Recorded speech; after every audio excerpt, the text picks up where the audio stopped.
Ito naman mga lods yung ating karne na manok. So ang gagawin natin dito mga lods, kugusutin muna natin siya mga lods sa asin. Kasi yun nga ang ano dyan mga lods, para matanggal yung langsa mga lods, ay ginugusot muna sa asin mga lods. Ito katulad nito, ayan asin o. So yan, no. Gusutin natin sa asin mga lods. Ayan. Para mawala yung kanyang langsa mga lods, no. Ayan. Anong gagawin natin dito mga lods? Ating chicken. Ay papakuluan muna natin siya mga lods. After na makuluan siya, ayan, saka natin siya ipupulupot sa ayan. Tapos mga lods, babanlawan natin siya para ayan. Ayan, nalagyan natin siya mga lods sa ating kasirola. After natin siya mabanlawan mga lods, no?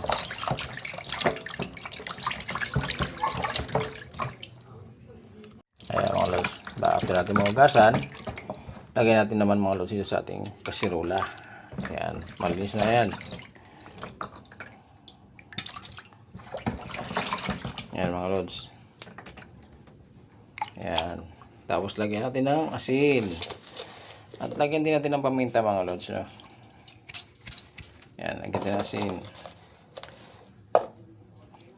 Ayan. Yan ang ating gagawin ngayon mga lods. Ayan, pag pinakuluan natin yan, lagyan din natin ito ng paminta mga lods. May paminta yan, lagyan natin.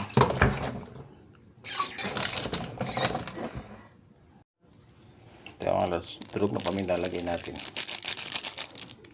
Ayan. Hindi natin sasabuhan ito mga lods.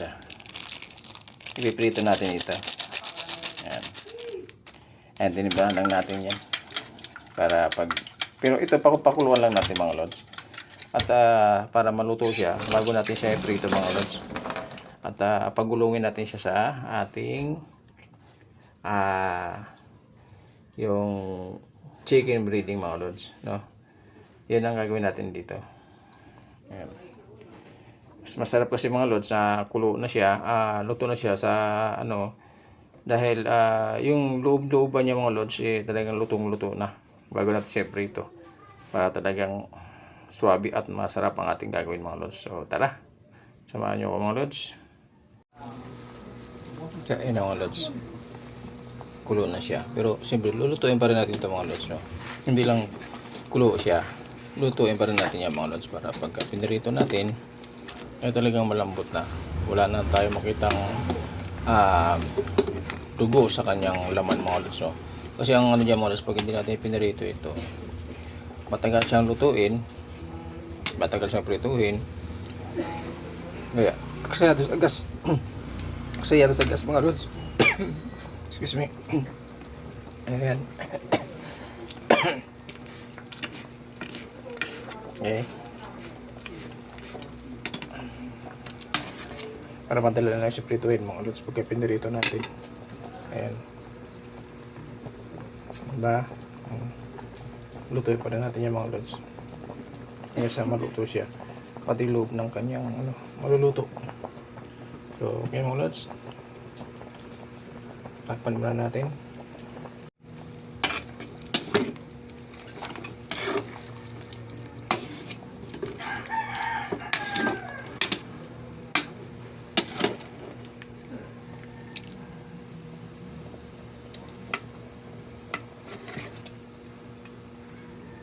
So ito na siya mga lods.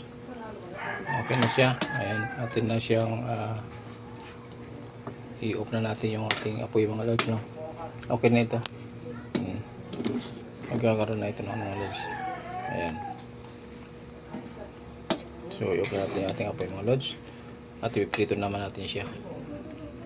Okay. Samahan nyo ako mga lods hanggang sa matapos yung ating vlog.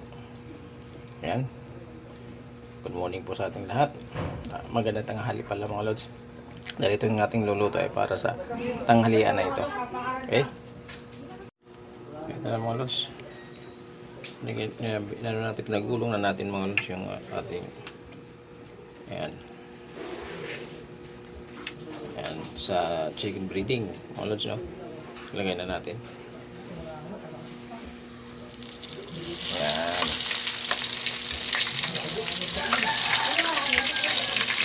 Ayan. Okay. Ayan na tayo sa ayan. Pagulong-gulong lang natin ito mga lods. Ayan. Pagulong-gulong lang. Ano kasi dito mga lods para hindi siya masyadong aksayado sa gas. Saka talagang lutong-luto yung loob mga lods. Ang ginagawa natin, pinakuluan muna natin para luto talaga pati loob.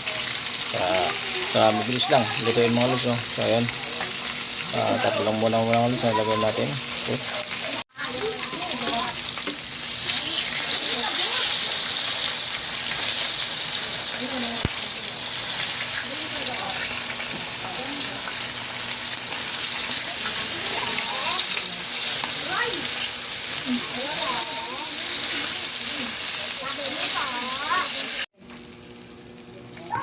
Yes mga lods, ayan ang ating recipe for today.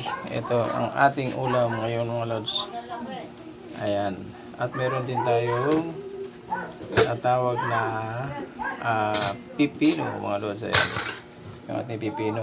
So ayan, yung partner natin mga lods sa ating pinag itong chicken. Ayan, pipino. So ayan mga lods, ang ating ulam sa tanghalian. Tara, bago anong lahat, simulan na natin mga lods ang ating ulam. Kain na tayo.